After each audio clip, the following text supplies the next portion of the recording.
اور ان پیغمبروں کے بعد انہی کے قدموں پر ہم نے عیسیٰ ابن مریم کو بھیجا جو اپنے سے پہلے کی کتاب تورات کی تصدیق کرتے تھے، اور ان کو انجیل عنایت کی جس میں ہدایت اور نور ہے، اور تورات کی جو اس سے پہلی کتاب ہے تصدیق کرتی ہے اور پرہیزگاروں کو راہ بتاتی اور نصیحت کرتی ہے۔ اور اہل انجیل کو چاہیے کہ جو احکام اللہ نے اس میں نازل فرمائے ہیں اس کے مطابق حکم دیا کریں،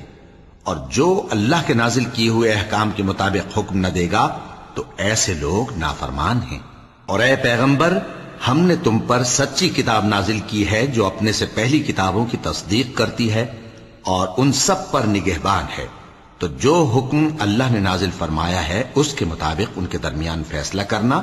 اور حق جو تمہارے پاس آ چکا ہے اس کو چھوڑ کر ان کی خواہشوں کی پیروی نہ کرنا۔ ہم نے تم میں سے ہر ایک ملت کے لیے ایک دستور اور ایک طریقہ مقرر کیا ہے، اور اگر اللہ چاہتا تو تم سب کو ایک ہی شریعت پر کر دیتا، مگر جو حکم اس نے تم کو دیے ہیں ان میں وہ تمہاری آزمائش کرنا چاہتا ہے۔ سو نیک کاموں میں آگے بڑھو، تم سب کو اللہ کی طرف لوٹ کر جانا ہے، پھر جن باتوں میں تم کو اختلاف تھا وہ تم کو بتا دے گا۔ اور ہم پھر تاکید کرتے ہیں کہ جو حکم اللہ نے نازل فرمایا ہے اسی کے مطابق ان میں فیصلہ کرنا اور ان کی خواہشوں کی پیروی نہ کرنا، اور ان سے محتاط رہنا کہ کسی حکم سے جو اللہ نے تم پر نازل فرمایا ہے یہ کہیں تم کو بہکا نہ دیں۔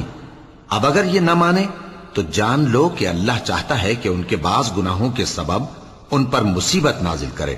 اور اکثر لوگ تو نافرمان ہیں ہی۔ پس کیا یہ زمانہ جاہلیت کے سے فیصلے کے خواہش مند ہیں؟ اور جو لوگ یقین رکھتے ہیں ان کے لیے اللہ سے اچھا فیصلہ کس کا ہوگا؟